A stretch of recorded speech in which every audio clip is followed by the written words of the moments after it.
કચ્છના દરિયાકાંઠેથી બિનવારસી ડ્રગ્સ મળવાનો સિલસિલો યથાવત રહ્યો છે. તો કચ્છ જિલ્લાના ગાંધીધામના ખારી રોહર પાસેના નિર્જન વિસ્તારમાંથી એક સાથે ડ્રગ્સના 12 પેકેટ મળી આવતા પોલીસ પણ ચોંકી ઉઠી છે.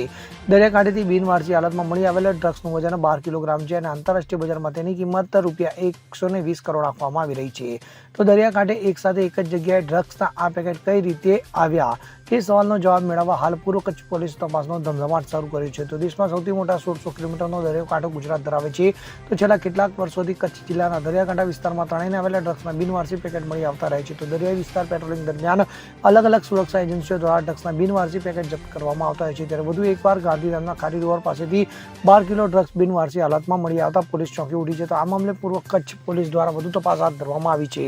તો આ સમગ્ર મામલે પૂર્વ કચ્છ પોલીસ વડા સાગર બાગમારાએ જણાવ્યું હતું કે ગત રાત્રિના સમયે પોલીસને ચોક્કસ બાતમી મળવા પામી હતી, જેના આધારે ગાંધીધામ બી ડિવિઝન પોલીસ ખારી રોહરની હદમાં આવતા દુર્ગમ કોસ્ટલ એરિયામાં પહોંચી હતી અને ડ્રગ્સનો 12 કિલોનો જથ્થાને હસ્તગત કર્યો હતો.